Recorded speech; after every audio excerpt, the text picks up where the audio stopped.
चलिए, तो भक्ति की बात चल रही थी कि किस तरह की भक्ति के भेद बताए जा रहे हैं। भक्ति के दो भेद बताए हैं, एक होती है हेतुकी भक्ति और एक होती है अहेतुकी भक्ति। अहेतुकी अर्थात पराभक्ति और हेतुकी अर्थात गौणी भक्ति। गौण मतलब सेकेंडरी को भी गौण कहते हैं, मतलब उच्च लेवल से थोड़ा डाउन, ये मान के चलिए। तो कल हेतुकी भक्ति के बारे में आपको बताया था कि जो सकाम भक्ति को ही हेतुकी भक्ति कहते हैं, अर्थात जिसमें आपका हित छिपा हो, ऐसी भक्ति को, आपका जिसमें हित छिपा हो ऐसी भक्ति को हेतुकी भक्ति कहते हैं। हेतुकी भक्ति एक प्रयोजन के साथ होती है, इसलिए उसको हेतुकी कहा जाता है। अर्थात जो भी सांसारिक विषय हैं उनको प्राप्त करने के लिए जो भक्ति की जाती है वही अहेतुकी भक्ति है।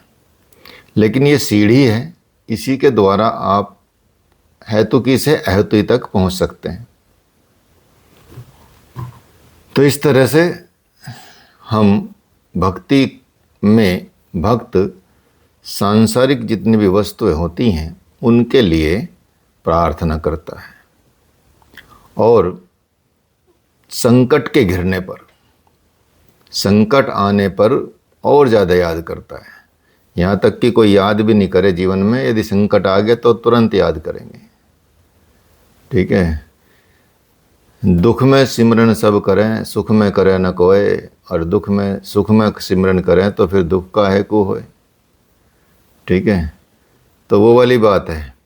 अर्थात जब हम खुश रहते हैं, जब हम एकदम प्रसन्न मुद्रा में रहते हैं, आनंद में रहते हैं, धन धान्य से परिपूर्ण रहते हैं, कोई समस्या नहीं रहती, तो भगवान भी जल्दी से याद नहीं आते। और जब दिक्कत आती है तो फिर तुरंत याद में आ जाते हैं। तो ऐसी भक्ति को हेतुकी भक्ति कह सकते हैं। वो दो भागों में इसको बांट सकते हैं। इसके दो टाइप्स हैं, एक है वैधि भक्ति और एक है रागात्मक भक्ति। वैधि और रागात्मक, जिसमें राग है, रागात्मक या रागात्मिक।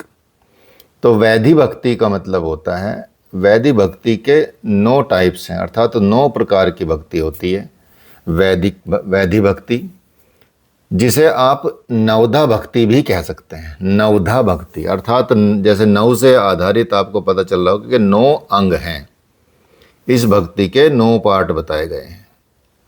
तो शास्त्रों में नवधा भक्ति के नाम से ही वो बड़ी फेमस है। नवधा भक्ति के नाम से एक किताब भी आती है गीता प्रेस की, तो उसमें पूरा 9 भक्तियों का, नवधा भक्तियों का पूरा विस्तार से वर्णन है, आप पढ़ सकते हैं लेके। और भगवान ने भी भगवत गीता में कहा है नवधा भक्ति के बारे में, मतलब आया है कि भागवत में, श्रीमद् भागवत में, भगवत गीता में श्रीमद् भागवत में आया है, श्रवण कीर्तनम विष्णु स्मरण पाद सेवनम अर्चन वंदनम दास्य सख्यात्म निवेदनम। अर्थात श्रवण कीर्तन स्मरण पाद सेवन अर्चन वंदन दास्य साख्य व आत्म निवेदन। क्या हुए 9? फिर से सुन लेंगे। श्रवण हो गया एक, तो एक कीर्तन हो गया, तीसरा स्मरण हो गया, चौथा पाद सेवन हो गया, फिर 5वां अर्चन हो गया, 6ठा वंदन हो गया, 7वां दास्य हो गया, 8वां साख्य हो गया और 9वां आत्म निवेदन हो गया। इस तरह से 9 ये भक्ति के रूप बताए गए हैं जिनको नवधा भक्ति कहते हैं। अब इनको एक एक को थोड़ा थोड़ा समझ लेंगे इसके बारे में। श्रवण, जैसे कि आपको श्रवण से पता ही चलता है, हमारे कान सुनना, कुछ भी चीज़ें सुनना। तो हम यदि मन को एकाग्र करके, अर्थात इधर उधर ना है डोलें, जैसे आरती चलती रहती है और हम बात करते रहते हैं, ठीक है, कि भाई मैं तो रोज़ आरती लगा के छोड़ देता हूँ बस, ठीक है, और अपना काम करता रहता हूँ, फ़ोन पे भी बात सुनता रहता हूँ, ठीक है, और फ़ोन में लगा रहता हूँ, ये सारी चीज़ें। तो जब चित्त ही एकाग्र नहीं है तो उसका कोई लाभ नहीं है, ठीक है।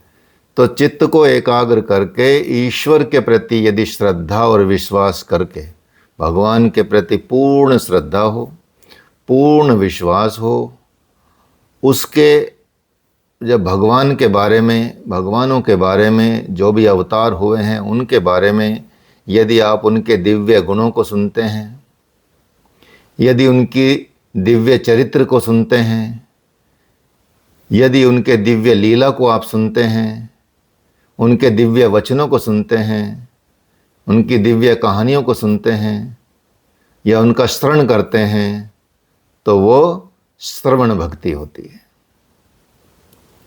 लेकिन इसमें आपका चित्त ईश्वर के प्रति एकाग्र हो, चित्त में एकाग्रता हो, कंसंट्रेशन हो, ठीक है, निष्ठा हो, भक्ति हो, श्रद्धा हो, विश्वास हो।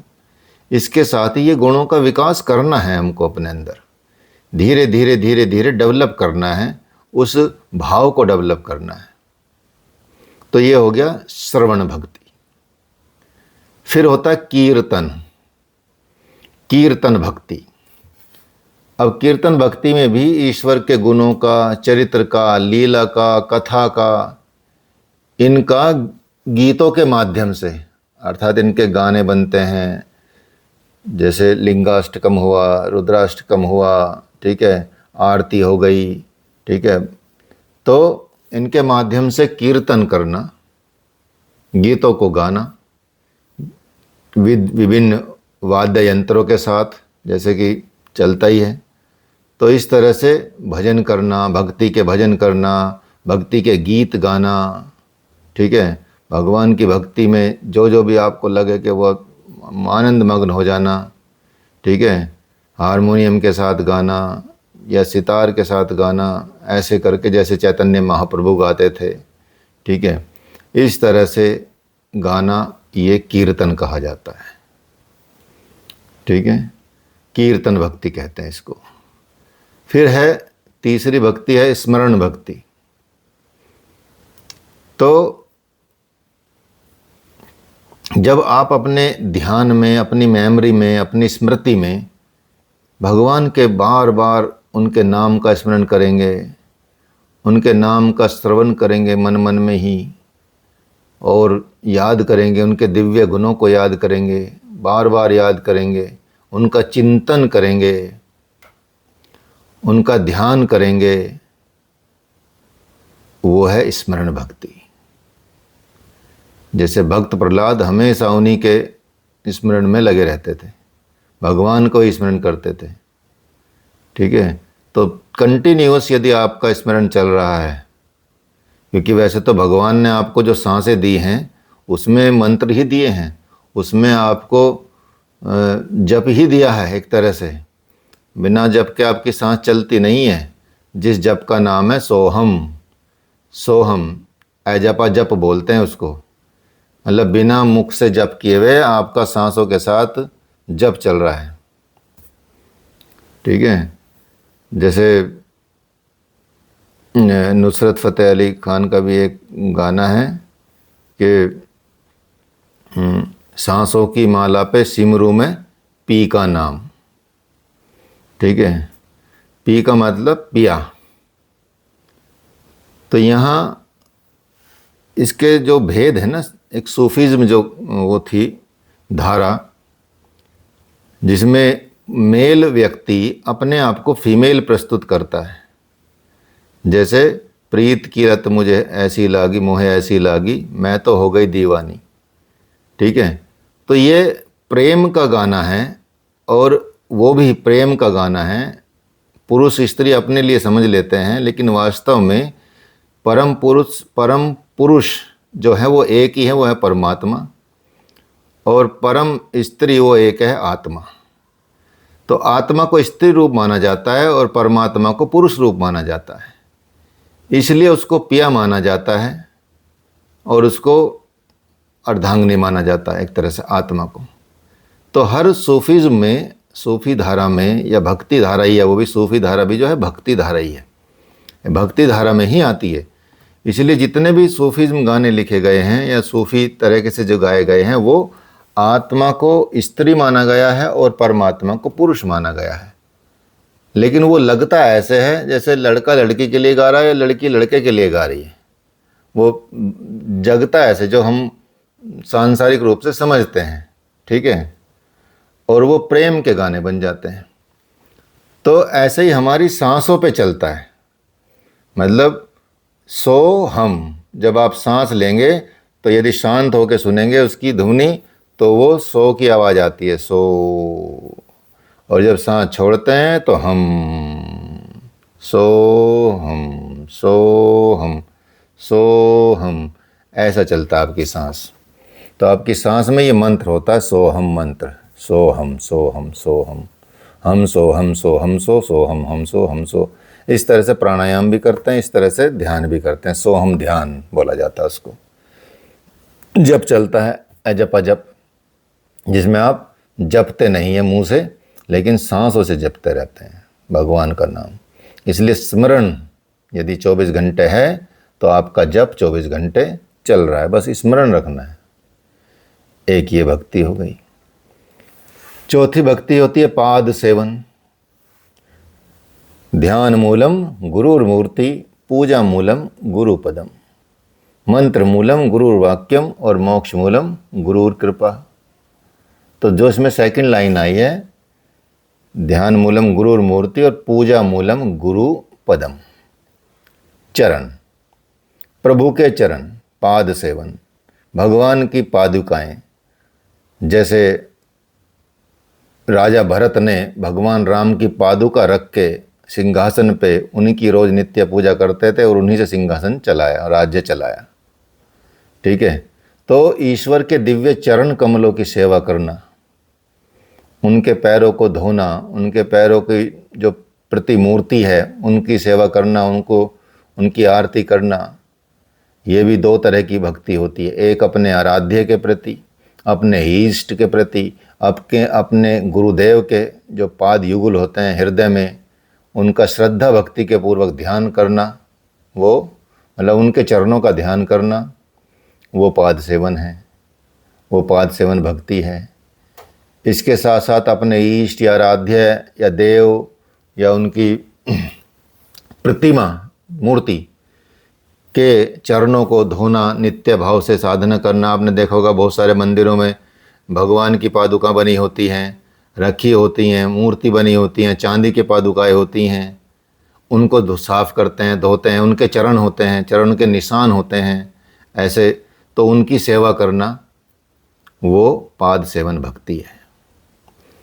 जैसे दिवाली आती है तो दिवाली के आसपास आप क्या करते हैं, लक्ष्मी जी के पैर लेके आते हैं, ठीक है। घर में आपको लगता है सिर्फ दिवाली पे भगवान लक्ष्मी माता आपको पैसे देगी, बाकी दिन से कोई मतलब नहीं है, ठीक है। तो पूरे साल करनी चाहिए। अगर पाद सेवन करना है तो लक्ष्मी जी का, तो लक्ष्मी जी की मूर्ति बनवाओ पैरों की, सोने की, कम से कम गोल्ड की, ठीक है। 100 ग्राम के 2 बिस्किट लाओ, उनकी मूर्ति बनवाओ, ठीक है। फिर देखो अपने आप ही धनवान, लखपति तो वैसे ही हो जाओगे। 100 ग्राम सोना भी लगभग 10 लाख के आसपास तो आ ही रहा होगा, ठीक है। तो 20 लाख तो वैसे ही हो गए, तो लखपति तो वैसे ही हो गए। 2 पैर माता लक्ष्मी के आ जाएंगे तो स्वतः ही आ गई, सोचो। तो 2 पैर ला के रखो और पूरे साल रोज उनका ऐसा ही पूजन करो जैसे दिवाली पे करते हैं। फिर देखो 10 लाख से 50 लाख होते देर नहीं लगेगी, ठीक है। ये है, क्योंकि 2-1 साल में वो रेट भी हो जाएंगे 50 लाख अपने आप ही सोने के, ठीक है। तो अपने आप ही हो जाएगा काम। रोज बढ़ेंगे, रोज लक्ष्मी आ रही है, इसका मतलब ये होता है। तो इस तरह से पाद सेवन, तो लक्ष्मी जी का, गुरु के चरणों की वंदना करना, वो शिष्य जो करते हैं वही पाद सेवन होता है। समझ गए? पाद मतलब पैर होते हैं, चरण होते हैं। अर्चन भक्ति, अर्चन मतलब का मतलब होता है पूजन, इसलिए भगवान का विधि विधान के साथ पूजन करना, नैवेद्य आदि से उनका पूजन करना, अर्चन करना। ठीक है, बहुत सारी बाह्य सामग्री मंगा के, जैसे फूल चढ़ाते हैं, सामग्री चढ़ाते हैं, भगवान की पूजा करते हैं, बहुत सारी मतलब रोली वगैरह हो गई, ये हो गई, ये सारा जलाते हैं। तो ऐसे उनकी पूजा करना, ये अर्चन कहा जाता है। इसके अलावा आप मन ही मन से भी, अगर ये सामान नहीं है आपके पास, तो मन से करें फिर उनका ऐसा पूजन, ऐसा अर्चन, कि मन से आप उनको नैवेद्य चढ़ा रहे हो, मन से उनको फूल माला चढ़ा रहे हो, मन से उनको द्रव्य चढ़ा रहे हो, मन से उनको नहला रहे हो, मन से उनको ये सब चीज़ें कर रहे हो, तो मन से भी कर सकते हैं। तो राजा पृथु ऐसे ही करते थे, उसके लिए साधनों की ज़रूरत नहीं है, साधन तो अपने आप प्रस्तुत हो जाएंगे। भगवान के चरणों में ऐसा करोगे तो साधन ना होने पे भी वो साधन ही माने जाएंगे, आपके पास ना होने पर भी। यह हो गया अर्चन भक्ति। फिर होती है वंदन भक्ति। वंदन भक्ति का मतलब होता है जैसे वैदिक रीति रिवाज से या वैदिक मंत्रों के साथ उत्तम स्त्रोतों का भगवान का पूजन करना। ठीक है, उनकी अर्चना करना वंदन भक्ति कहा जाता है। मतलब वैदिक ऋचाओं को पढ़ना। ठीक है, इस तरह से उनका पूजन करना। ठीक है, ये जो वैदिक मंत्र होते हैं, ओम सन्नो मित्र सं वरुणः सन्नो इंद्रो बृहस्पति सन्नो विष्णुरुक्रमः, इस तरह से नमो ब्राह्मणे नमस्ते वायो त्वमेव प्रत्यक्षं ब्रह्मासि त्वमेव प्रत्यक्षं ब्रह्म वदिष्यामि ऋतं वदिष्यामि सत्यं वदिष्यामि तन्मा भवतु तद्वक्तारं अवतु माम अवतु वक्तारम् ओम सहना भवतु सहनो।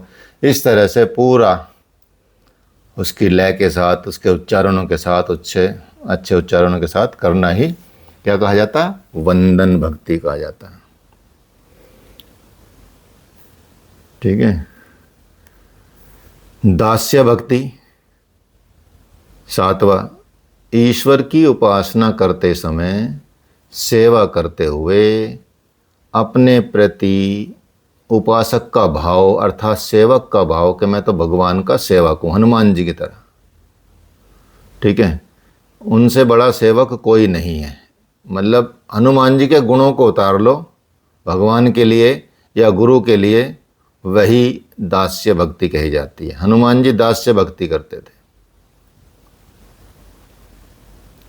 ठीक है, हनुमान जी ऐसी दास्य भक्ति करते थे, मतलब उनका जो वो रंग है ना, लाल जैसा जो होता है, भगवा कलर का रंग जो होता है, सिंदूर का रंग होता है वो, सिंदूर।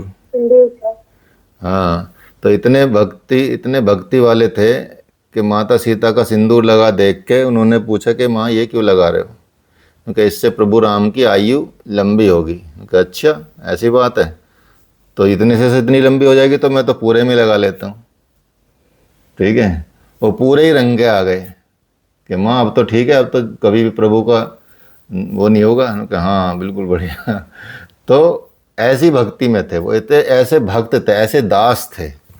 ठीक है, प्रभु को ही सब कुछ मानते थे। तो ऐसे हनुमान जी थे, बड़ा उदाहरण है, सबसे बड़ा उदाहरण यही है। ठीक है, तो वो दास्य भक्ति कही जाती है।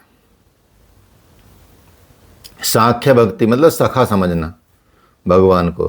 त्वमेव माता च पिता त्वमेव बंधुश्च सखा त्वमेव विद्या द्रविणम त्वमेव सर्वम मम देव देव।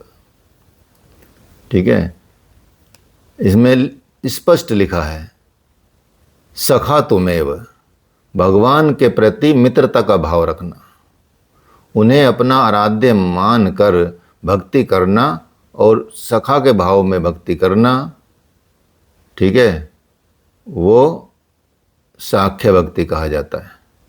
ठीक है, जैसे अर्जुन भगवान कृष्ण की भक्ति, उद्धव की भक्ति, सुदामा और भगवान कृष्ण की भक्ति, सखा थे ना सुदामा जी भगवान कृष्ण के, तो सबसे बढ़िया उदाहरण आपके पास है। ठीक है, तो ये सुदामा जी का, एक गरीब थे बेचारे, अमीर थे। ठीक है,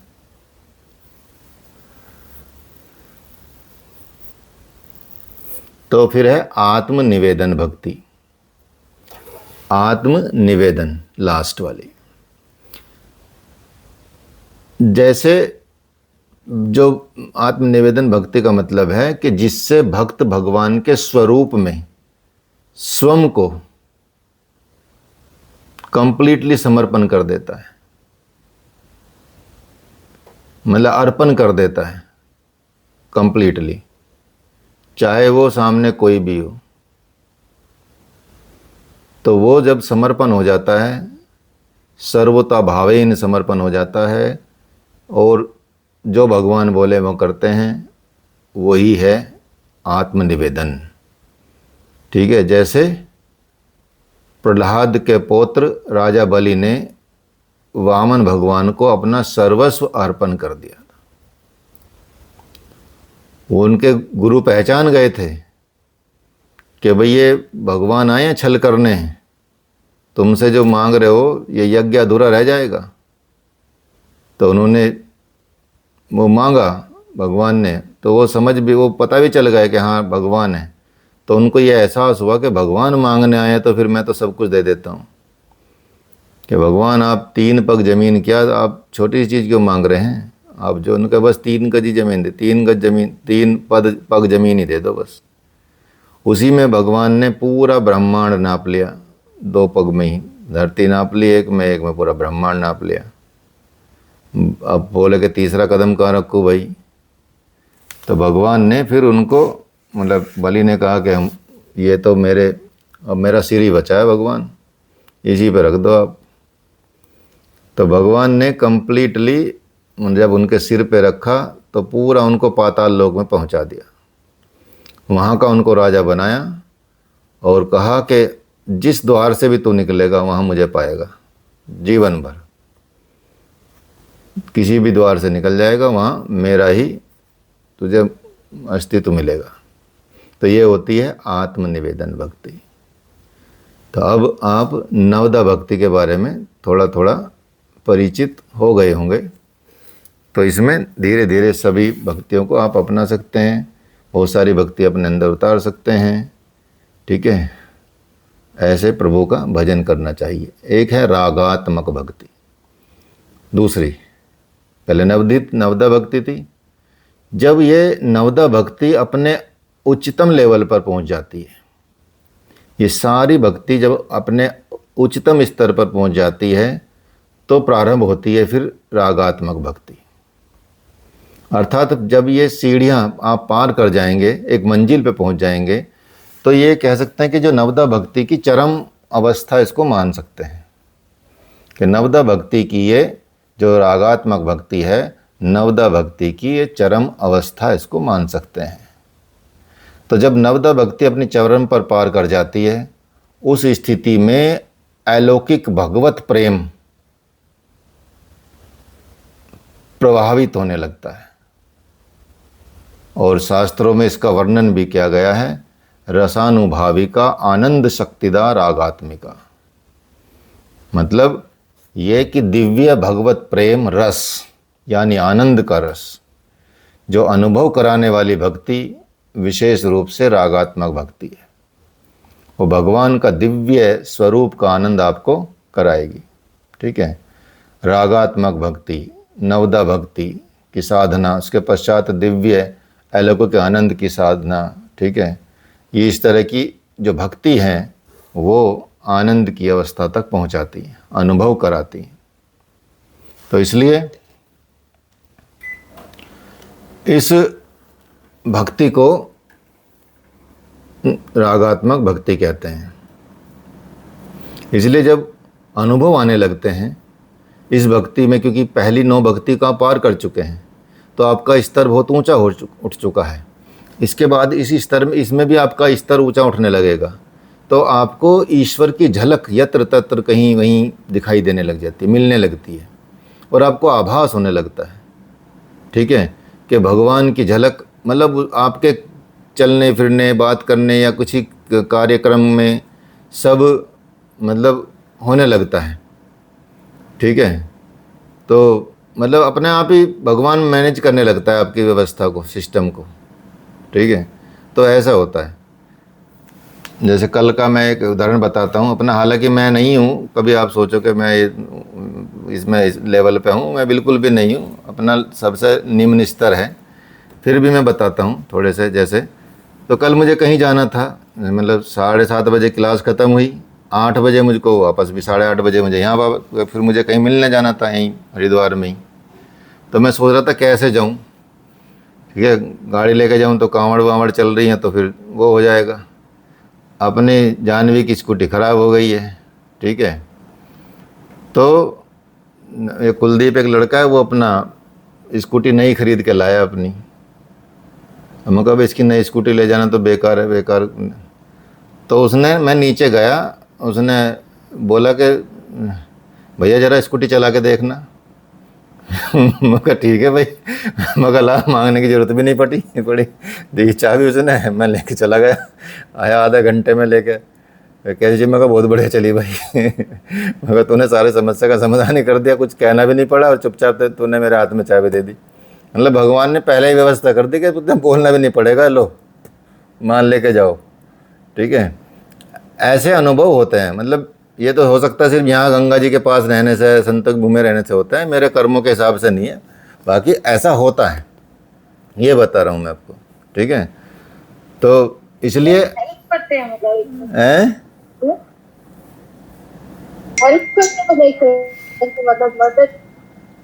कौन मदद, मतलब प्रकृति जो आप सोचते हो वो एक तरह से वो हेल्प, हाँ हेल्प, इसको हेल्प नहीं बोलते, दिस इज नॉट हेल्प, ठीक है। ऐसा नहीं कि वो हेल्प करेंगे, मतलब वो अपना एहसास दिलाएंगे कि I am there, I am with you, ठीक है। वो अपना अनुभव करेंगे, ठीक है। जैसे एक दिन मैं उठा सुबह 5 बजे, मतलब रोज़ 5 बजे उठना होता है, तो रोज़ मैं गुनगुना पानी करके पीता हूँ, केटल रखी हुई है, ठीक है। तो एक दिन उठा तो मेरे दिमाग में उठते ही मेरे मन में आया कि इसमें कुछ पड़ा तो नहीं है वो केटल में, मतलब सिर्फ ये एहसास हुआ, और खोल के देखा तो एक इतना बड़ा कॉकरोच टाइप पड़ा हुआ था। बरसात है तो आ ही जाते हैं, वो सच में उसमें पड़ा था, ठीक है। जबकि उससे पहले नहीं, उससे बाद में नहीं कभी ऐसा हुआ, ना दिखा कभी, लेकिन जिस दिन गिरा उसी दिन पता चला। तो ऐसे एहसास कराते हैं, लेकिन उसके लिए आपको अपने अंदर रहना पड़ता है, ये सारी चीज़ें हटानी पड़ती हैं, जो द्वेष होते हैं, ये इस तरह की चीज़ें होती हैं। मतलब आप सच्चे इंसान बन के रहिए, तो भगवान इसीलिए यही तो बता रहे हैं, आप खुद में अनुभव करेंगे, आपको भी तो आती हैं, सबको होती हैं, मतलब वो हो जाता है, इंट्यूशन हो जाती है, ठीक है। तो ऐसा होता है, लेकिन जब हम उसको अवॉइड कर देते हैं, क्योंकि थोड़े संकेत तो भगवान सबको देता है, क्योंकि सब में परमात्मा बसे हैं, लेकिन कोई ज़्यादा सेंसिटिव होता है, कोई कम सेंसिटिव होता है। तो जो सेंसिटिव होता है और साथ में उसको उस पर एक्शन ले लेता है, तो चीज़ें ठीक हो जाती हैं, और एक्शन नहीं लेता तो फिर चीज़ें ठीक नहीं होती, ठीक है। तो इसलिए ऐसी जीवन में बहुत सारी घटनाएं आपके जीवन में आएंगी जब आप भगवान की तरफ बढ़ेंगे। तो भगवान की झलक उनमें, कभी जल में, कभी थल में, कभी आकाश में, कभी बादलों में, कभी पेड़ों में, कभी पत्तों में, कभी बाहर, कभी अपने हृदय में, कभी आपके कर्मों में, कभी उनकी झलक अपने आप देखने को मिलती रहेगी। और भक्त का चित्त, और आपको आनंद आएगा उस बात से, ये प्रमाण है। नॉर्मल आपको बहुत बड़ी से बड़ी उपलब्धि मिल जाए, लेकिन वो आनंद नहीं आ सकता। जो आनंद आपको ऐसा एहसास होने से आएगा, वो आनंद की अनुभूति अलग होगी, ठीक है। वो आनंद की अनुभूति बिल्कुल ही अलग होती है। तो इसलिए भक्त का चित्त उन्हीं रूपों में रमने लगता है और इसी अनुभूति की अवस्था का नाम क्या है? रागात्मक भक्ति है। ठीक है, तो ये माना जाता है। ठीक है, अभी एक और आपको घटना बताता हूँ। जो हमारी अपनी बड़ी गाड़ी है, एंडेवर गाड़ी है, ठीक है, उसको लेके मैं जा रहा था हल्द्वानी। ठीक है, हल्द्वानी जाना था मुझे। अब जो कोई मेरे साथ में था तो उसने बोला कि जी हल्द्वानी से थोड़ा साइड में इधर चलते हैं। मैं कहा नहीं भाई, हल्द्वानी चलते हैं। मैंने कैंसिल कर दिया, लेकिन उन्होंने बोला कि यार मुझे काम है, ये है वो है, कि चलो उधर ही चलते हैं। मैं कहा नहीं भाई, वहीं चलेंगे, सीधा डायरेक्ट वहीं जाते हैं।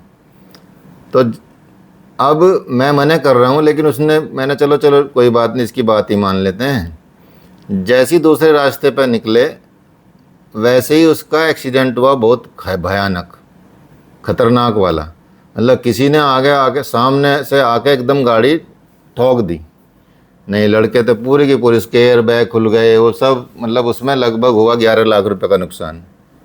ठीक है, तो वो मतलब मैं मना कर रहा था कि भाई नहीं, उधर नहीं जाना है, इधर जाना है। तो लेकिन फिर चलो मैंने उनकी बात मान ली। हालांकि नुकसान किसी को नहीं हुआ, मुझे भी कोई चोट नहीं आई, बस एक जैसे चींटियाँ काट लेती हैं ऐसा एक जगह है, बस चोट बिल्कुल नहीं आई। ठीक है, एकदम सेफ कंप्लीटली। लेकिन गाड़ी एकदम अनसेफ। गाड़ी, इतनी बड़ी गाड़ी को भी सोचिए, उसमें भी 11 लाख रुपए का नुकसान हुआ। तो सोचो, तो ये संकेत होते हैं, मिलते हैं, लेकिन जब हम अवॉइड कर देते हैं ऐसे संकेत तो हमको हानि उठानी पड़ती है। जबकि मुझे पता था कि कुछ ना कुछ गड़बड़ होने वाली है। ठीक है, कि भाई यहाँ इधर से नहीं जाना, जब जाना ही नहीं हमको, तो जो हमारा डिसीजन होता है अपने मतलब भगवान के नाम से लेके, तो वो फिर ठीक होता है। लेकिन जब हम अपने को उसको डिसीजन को हटा देते हैं तो फिर प्रॉब्लम आ सकती है। इसलिए चीज़ों को इस तरह से समझना चाहिए। तो वो संकेत देते हैं भगवान, जब आप भगवान की तरफ चलते हैं। ठीक है, ये जो चलते हैं उनको होता है, ऐसा नहीं कि हमको हो रहा है, हम नहीं चल रहे इतना ज़्यादा। ठीक है, तो लेकिन फिर भी आप देखेंगे कि इस तरह की भावनाएं, इस तरह की चीज़ें, इस तरह के एहसास, इस तरह की प्रेजेंस भगवान अपने सामने आपको प्रस्तुत करते रहेंगे। ठीक है, प्रैक्टिकल है, करके देख लीजिए। नहीं तो पैसे वापस, तुम अपने घर और हम अपने घर। मतलब फीस के पैसे वापस नहीं, ये मैं मजाक में कर रहा हूँ। अभी पता चलो फीस के पैसे वापस मांगने लगो। फीस से तो 1000 गुना ज़्यादा मैं पढ़ा रहा हूँ आपको, चिंता ना करो। ठीक है, अभी एक मुंबई से आए हुए 1-2 लोग आए हुए हैं योग सीखने के लिए। 1 महीने की 95,000 फीस है। ठीक है, 95,000 21 दिन की।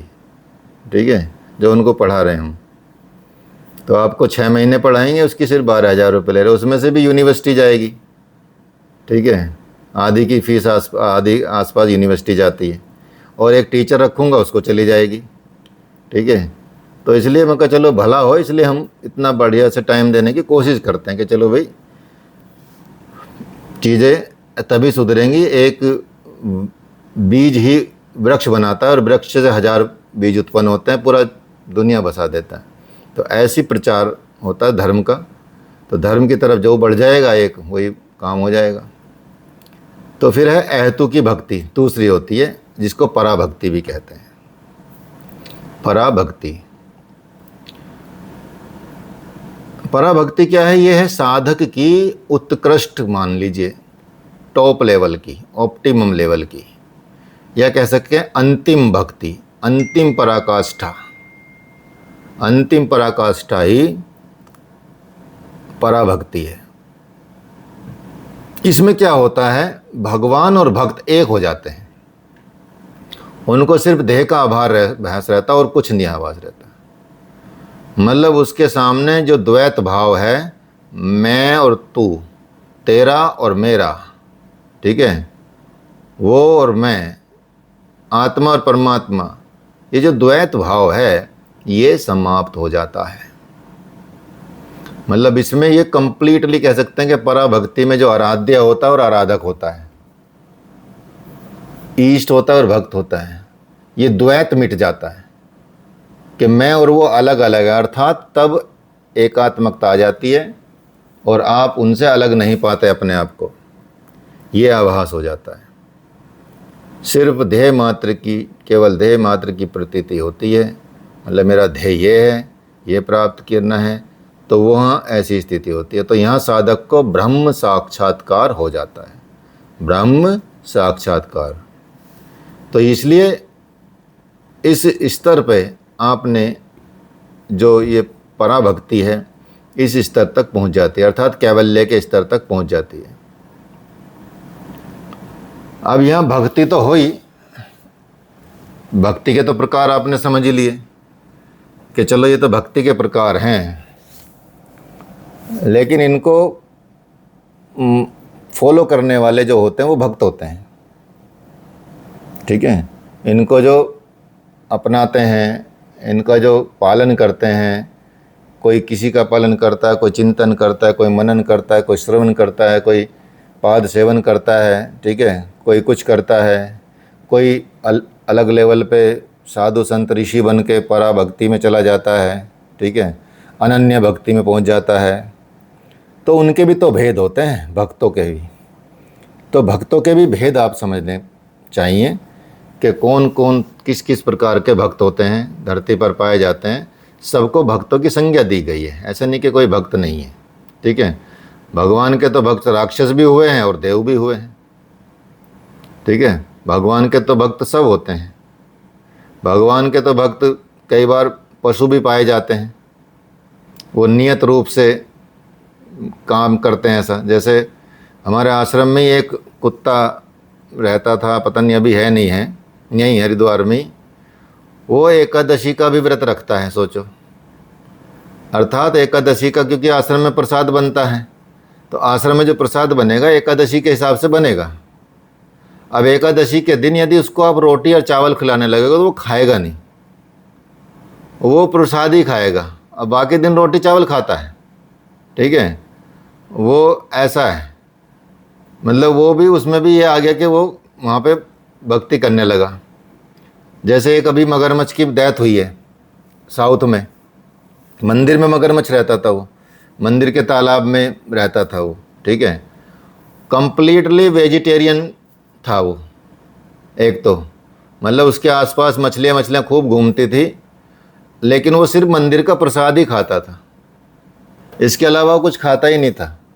कोई मछली नहीं खाता था, कुछ नहीं खाता था। जब उसकी मृत्यु हुई तो सब बड़े दुखी हुए, ठीक है, उसके बारे में बड़ी चर्चा आती थी। तो ऐसे जैसे, और यदि देखा जाए तो जो जड़ भरत नाम के एक बहुत बड़े साधक हुए हैं, जड़ भरत, ठीक है, वो उनकी आसक्ति हो गई थी हिरन में, हिरन के बच्चे में, क्योंकि वो हिरन की माँ को शेर ने खा लिया और वो छोटा सा बच्चा उसके पीछे पीछे जा रहा था। तो उसने देखा कर या तो बेचारा अकेला रह गया।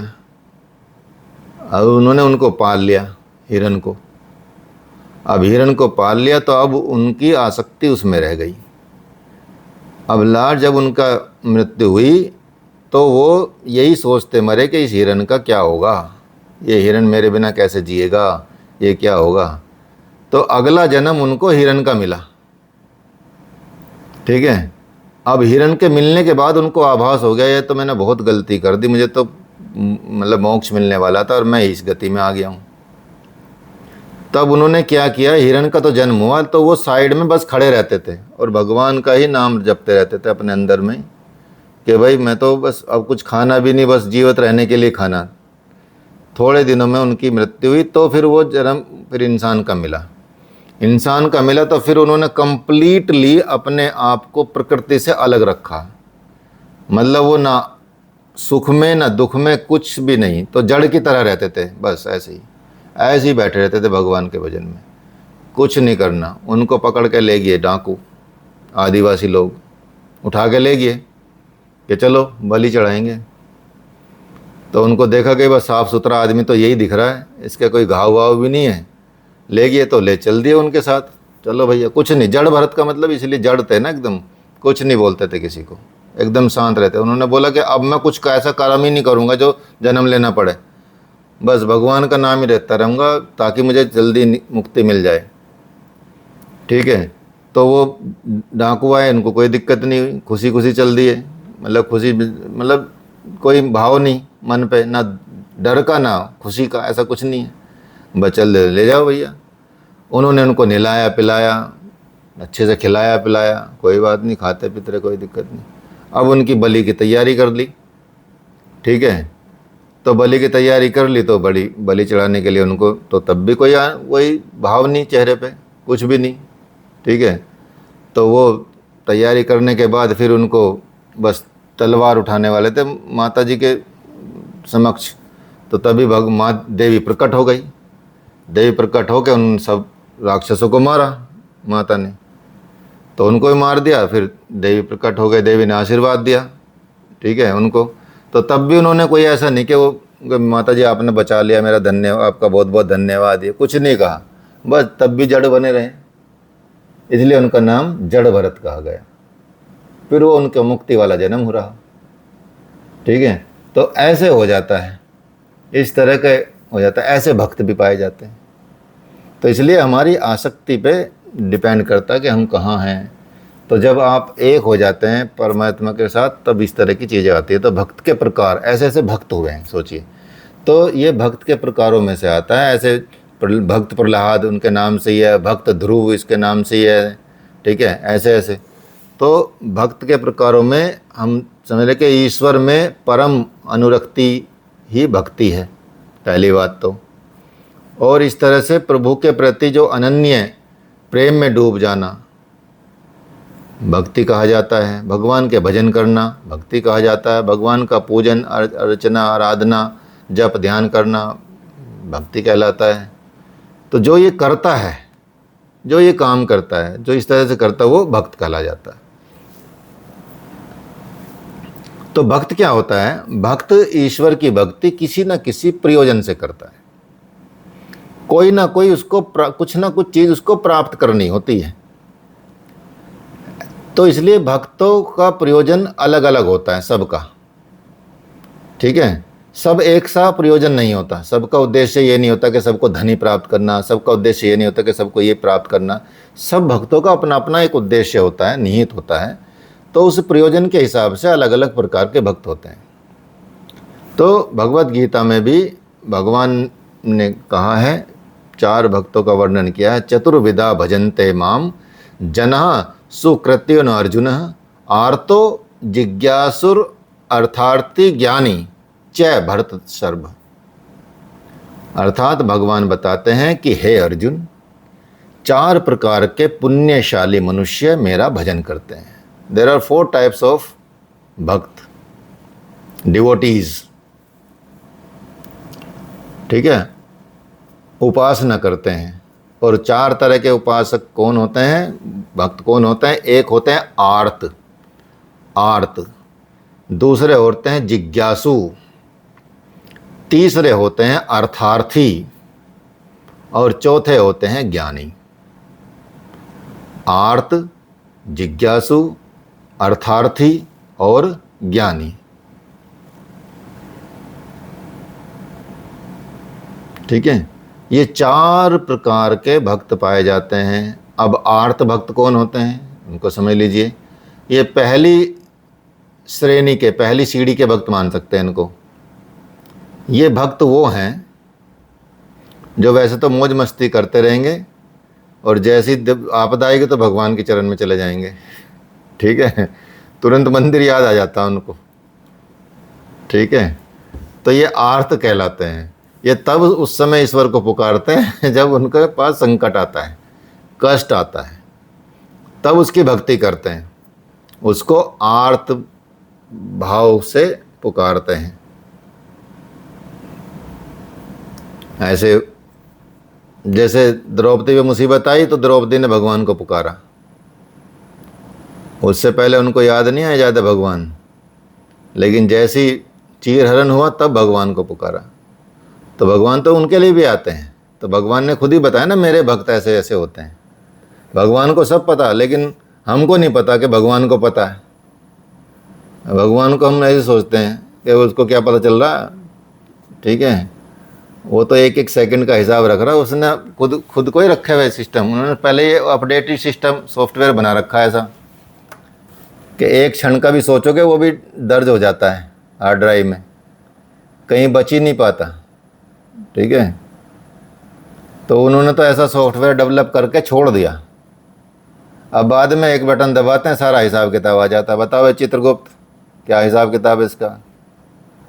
मैं कहा साहब ये है, ये तो तभी पुकारता था आपको जब इस पर मुसीबत आती थी, बाकी तो ये बहुत मज़े करता था कि अच्छा कोई बात नहीं, था तो भक्त ना मेरा, ठीक है इसका भी मदद करते हैं। तो ये है कि क्रिमिनल टाइप का तो नहीं था। उनका नहीं ऐसा नहीं था, थोड़ा सात्विक था, ऐसी बात नहीं, क्रिमिनल नहीं था, राक्षस नहीं था। ठीक है, कि फिर तो ठीक है मदद कर दो। तो द्रौपदी की मदद की गई। ऐसे ही जिज्ञासु भक्त होते हैं दूसरे नंबर के। जिज्ञासु वो भक्त होते हैं जो ये जानना चाहते हैं कि ये आत्म तत्व क्या है, उसकी जिज्ञासा रखता है। ये ब्रह्म तत्व क्या है, भगवान क्या है, ठीक है, मैं कौन हूँ, क्या है। इस जानकारी के लिए वो उस भक्ति में उतरता है। ईश्वर की इच्छा से या इसी इच्छा से कि वो जानना चाहता है, जिज्ञासा है उसके अंदर।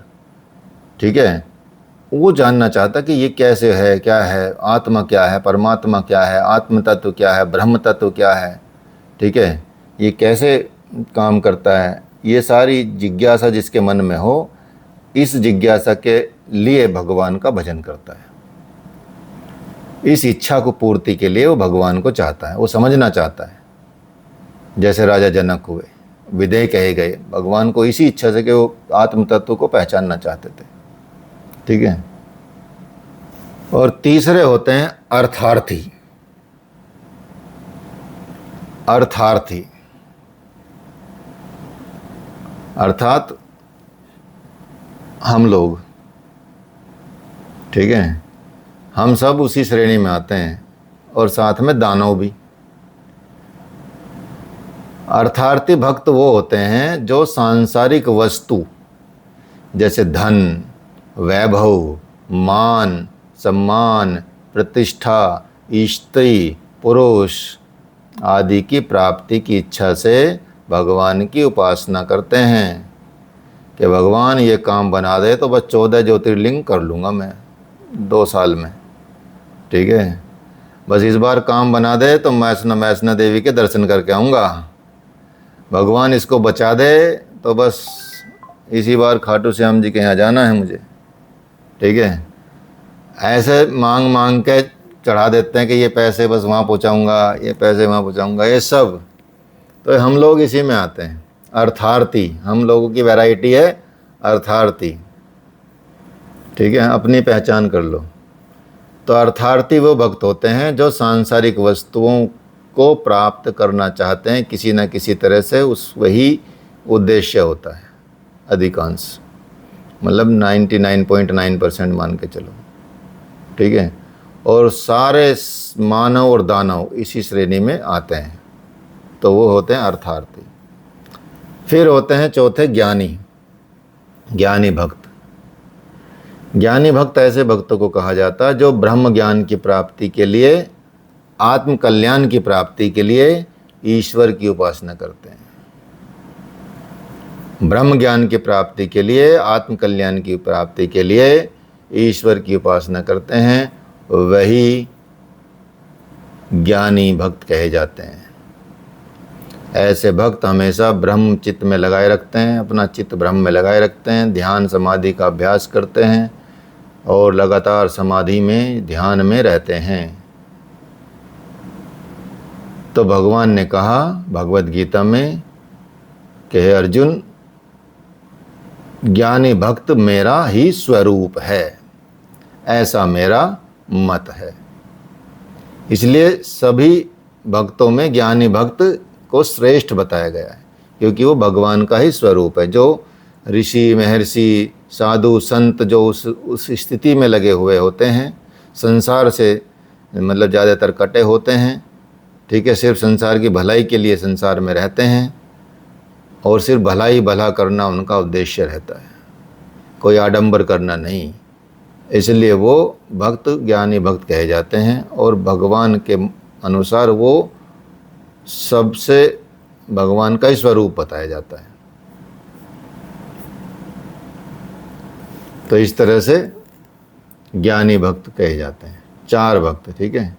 इसी तरह से भागवतम में भी, श्रीमद् भागवत पुराण में भी 3 भक्तों का उल्लेख किया गया है, साधारण भक्त, मध्यम भक्त और उत्तम भक्त। जो साधारण भक्त वो होते हैं जो ईश्वर की आराधना या केवल मूर्ति के रूप में करते हैं, मूर्ति को ही मूर्ति पूजा करते हैं ज़्यादातर। मध्यम भक्त वो होते हैं जो भगवान के प्रति उत्कृष्ट प्रेम रखते हैं, अनुराग रखते हैं, भगवान के प्रति मित्रता का भाव रखते हैं, अज्ञानी जनों के प्रति दया का भाव रखते हैं, शत्रुओं के प्रति उदासीन का भाव रखते हैं, वो मध्यम श्रेणी के भक्त होते हैं।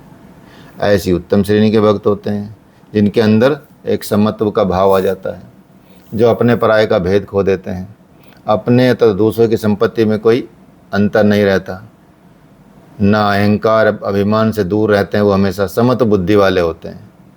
वो पत्थर उनके सामने या सोना हो वो एक ही समझते हैं, इक्वल फॉर दैम। ठीक है। तो वो उत्तम भक्त होते हैं। उत्तम भक्त मन, वचन, कर्म से ईश्वर के प्रति कंप्लीटली समर्पित होते हैं। तो वो सभी प्राणियों में ईश्वर का स्वरूप देखते हैं, निश्चल प्रेम करते हैं भगवान से, हर तरफ ईश्वर के ही दर्शन उनको देखने होते हैं। ईश्वर का एक निष्ठ ध्यान करते हुए निंदा और स्तुति में भी सम रहते हैं, ना किसी की निंदा करते हैं ना किसी की स्तुति ऐसी करते कि भाई मतलब उसमें कोई भेद नहीं करते। वही भक्त उत्तम कहे जाते हैं। तो इस तरह से भगवान भक्ति योग के साधक की एक स्थिति आ जाती है जिसमें वो अपने पराये का भी ज्ञान नहीं रहता, उपासक और उपास्य एक ही हो जाते हैं, जो मतलब चौथा बताया ज्ञानी उस तरह के हो जाता है। तो यही पराभक्ति है। तो भगवान कृष्ण स्वयं कहते हैं उसमें भगवद गीता में कि संतुष्टः सततः योगी यतात्मा दृढ़ निश्चय मत्यर्पित मनोबुद्धियो मद भक्त समय प्रिय है।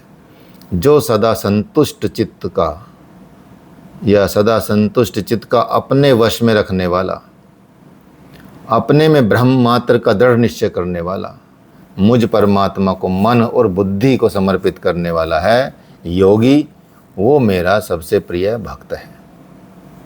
इसलिए आनंद स्वरूप ब्रह्म को प्राप्त करना साधक स्वयं भी आनंदी बन जाता है। ठीक है। इसलिए बताते हैं कि आत्म में वेद सर्वमिति सावा एष एव पश्यन्नेव मनवा विजानना भवति। मतलब सब कुछ परमात्मा ही है। जो ऐसा देखता है, मानता है, ऐसा समझता है, वो परमात्मा में ही अनुराग तथा उसके स्वरूप में सुख और आनंद का अनुभव करता है और परमात्मा स्वरूप हो जाता है। बुद्धि का ही तो फेर है, एक्सेप्ट करने लायक कि ये सब परमात्मा स्वरूप ही हैं। व्यवहार करने को नहीं बदल रहे आपके, व्यवहार नहीं करना किसी के भी साथ परमात्मा जैसा। ठीक है। अंदर में धारण करना है। ऐसा नहीं कि कुत्ते के पैरों में पड़ने लगे हो आप और फिर नौकर के पैरों में भी गिरने लगो। ठीक है। वो नहीं है। या किसी भी स्तर पे चले जाओ, बस अंदर इनसाइड अपनी अंदर ये बात धारण कर लेनी है कि सब परमात्मा के स्वरूप हैं। अब परमात्मा चाहे चोर बन के आए तो पिटाई तो होगी।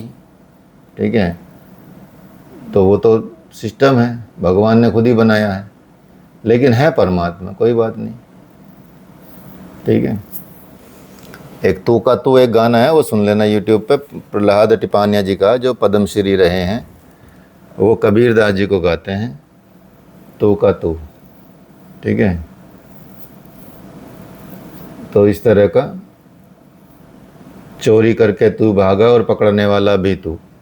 ठीक है। ऐसा उसमें है। तो पकड़ने वाला भी वही है, मतलब, और चोरी करने वाला भी वही है, दोनों वही हैं। तो ऐसा है। और हाथी में हाथी बन बैठो और चींटी से भी छोटो तू। हाथी में भी हाथी वही है और चींटी से भी छोटा वो है। होए महावत हक्कन लग के और हो गया तू का तू।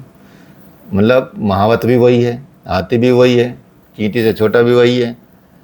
ये कबीरदास जी ने लिखा है। ठीक है, वो इस तत्व को समझ जाते हैं। जितने भी ऐसे दिव्य दृष्टा होते हैं, या दिव्य दृष्टा नहीं मतलब परमात्मा को प्राप्त करने वाले होते हैं, ब्रह्म ज्ञानी होते हैं, वो इन चीज़ों को उनको सब पता चल जाता है। दूर से ही वो सब समझ जाते हैं, सारा संसार को समझ जाते हैं। ठीक है, प्रश्न लिखिए। ये जो मैं प्रश्न लिखवा रहा हूँ, इन्हीं में से आपको इंटरनल एग्जाम की कॉपी में लिखने हैं। ठीक है, और आपको मतलब सोच रहे हैं आपको सितंबर में बुलाने की 10 दिन के लिए, ताकि आपका सारा प्रैक्टिकल का जो सारा कोर्स है ना फर्स्ट सेमेस्टर का, सारे षटकर्म, सारे प्राणायाम, सारे आसन, ये सब परफेक्टली करा दें, इनके बारे में जानकारी दे दें आपको। हालांकि मैं अभी थोड़े थोड़े ये आसनों के वीडियो बनाने शुरू करूँगा। ठीक है, मैं तो आसनों के वीडियो बनाने अभी उसके लिए फ़ोटोग्राफी तो थोड़ी आधे आसनों की हो गई है, अब उसका वीडियो बनेगा, तो एक एक आसन का वीडियो आपको मिलता रहेगा। इसके साथ साथ ऑनलाइन भी क्लासेस करेंगे, सुबह के टाइम की या शाम के टाइम की, जिस वक्त भी आपको लगेगा कंफर्टेबल। सुबह तो बेस्ट रहता ही है, अगर सुबह टाइम होता है तो उसको भी रिकॉर्ड कर लिया करेंगे, तो रिकॉर्ड करके फिर आपको उसको दे दिया करेंगे। ये है। तो पहला प्रश्न लिखेंगे, ज्ञान योग को परिभाषित करते हुए, ज्ञान योग को परिभाषित करते हुए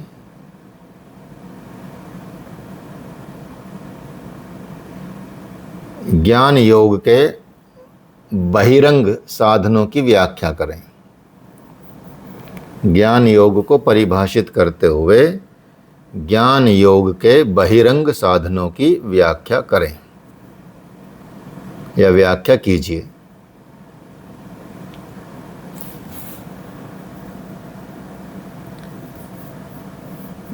दूसरा लिखेंगे, ज्ञान योग के अंतरंग साधनों में, ज्ञान योग के अंतरंग साधनों में निधि ध्यासन को विस्तार से समझाइए।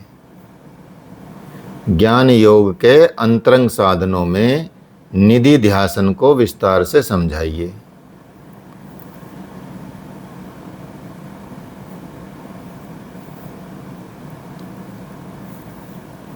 फिर तीसरा लिखेंगे, रिपीट कर दीजिए। ज्ञान योग के अंतरंग साधनों के अंतर्गत निधि ध्यासन को विस्तार पूर्वक समझाइए या विस्तार से समझाइए। और तीसरा लिखेंगे, भक्ति योग का अर्थ परिभाषा बताते हुए नवदा भक्ति का वर्णन कीजिए।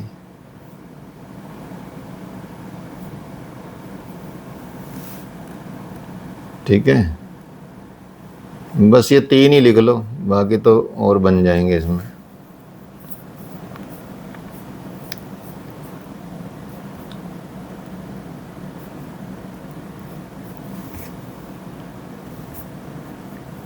सर ये किस में लिखने हैं?